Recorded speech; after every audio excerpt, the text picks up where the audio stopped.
Good morning दोस्तों, आपका अपने हेलो स्टेनो यूट्यूब चैनल में स्वागत है। आज की डिक्टेशन 1 जून 2020 के राजस्थान पत्रिका न्यूज़पेपर से ली गई है। तो इस डिक्टेशन स्टार्ट होगी 10 सेकंड बाद।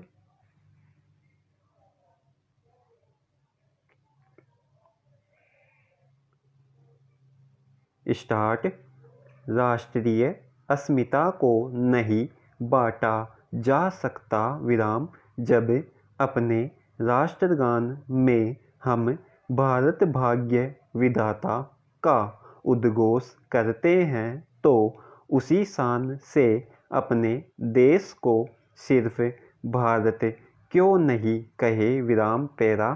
सुप्रीम कोर्ट में एक याचिका दायर कर मांग की गई है कि देश को इंडिया नहीं, भारत या हिंदुस्तान के नाम से संबोधित किया जाना चाहिए विराम। इसके लिए सरकार को संविधान में संशोधन करने का निर्देश दिया जाए विराम। सुप्रीम कोर्ट ने याचिका मंजूर कर ली है विराम।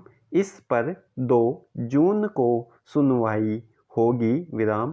भारतीय संविधान के पहले पन्ने पर भारत को एक संघ बताते हुए इसे दोनों नामों भारत और इंडिया से पुकारे जाने का उल्लेख है विराम।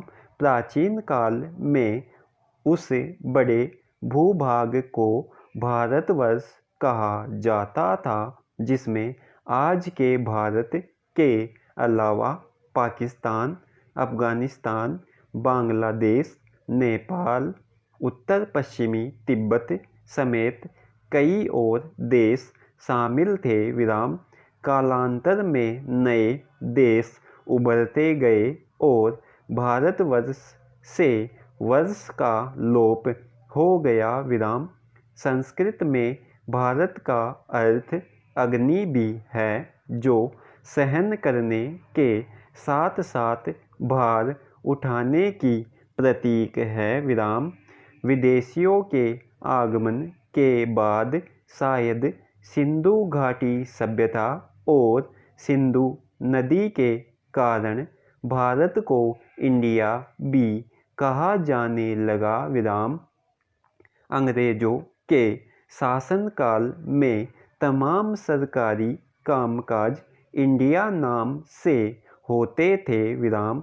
आज़ादी मिलने के बाद भी हम इंडिया नाम से आज़ाद नहीं हो पाए विराम।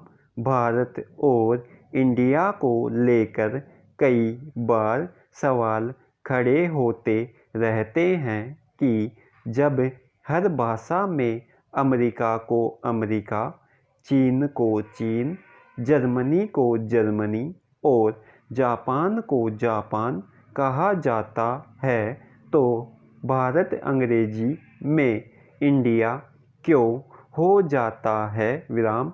8 साल पहले लखनऊ की एक सामाजिक कार्यकर्ता ने सूचना के अधिकार के तहत यह सवाल पूछकर कि सरकारी तौर पर देश का नाम भारत है या इंडिया, तत्कालीन केंद्र सरकार को उलझन में डाल दिया था विराम। प्रधानमंत्री कार्यालय से यह सवाल गृह मंत्रालय और वहां से संस्कृति विभाग होते हुए राष्ट्रीय अभिलेखागार को भेजा गया विराम। कई हफ्तों की माथापच्ची के बाद अफसरों ने संविधान में दर्ज भारत यानी इंडिया का हवाला देकर पल्ला झाड़ लिया था विराम। पैरा। इतिहास गवाह है कि जिन देशों ने अपनी सदियों पुरानी समृद्ध सांस्कृतिक विरासत को सहेज रखा है, दुनिया के नक्शे पर वही अंगद के पाँव की तरह टिके हुए हैं विराम। इस तरह सहेजने से ही कुछ बात है कि हस्ती मिटती नहीं हमारी के भाव सही मायने में मूर्त होते हैं विराम। किसी भी देश का नाम उसकी सांस्कृतिक विरासत का परिचायक होता है विराम। राष्ट्रीय अस्मिता और पहचान को दो भागों में नहीं बांटा जा सकता विराम। जब अपने राष्ट्रगान में हम भारत भाग्य विधाता का उद्घोष करते हैं तो उसी शान से अपने देश को सिर्फ भारत क्यों नहीं कहे विराम। अंग्रेजी में इसे हम इंडिया क्यों कर देते हैं विराम, जबकि भाषा के नियम के हिसाब से भी नाम सूचक शब्द अनुवाद में भी नहीं बदले जाते विराम। हाल ही प्रधानमंत्री नरेंद्र मोदी ने आत्मनिर्भर भारत का नया नारा दिया है विराम। इस दिशा में बढ़ते हुए अगर इंडिया नाम को त्यागा जाता है तो न सिर्फ हमारा राष्ट्रीय गौरव बढ़ेगा बल्कि औपनिवेशिक अतीत से भी मुक्ति मिलेगी विराम। जब कई शहरों को उनके पुराने नाम लौटाए जा सकते हैं तो देश का भी पुराना नाम निर्धारित करने में किसी अगर मगर की गुंजाइश नहीं होनी चाहिए विराम। स्टॉप। दोस्तों, यह डिक्टेशन 80 वर्ड पर मिनट की है।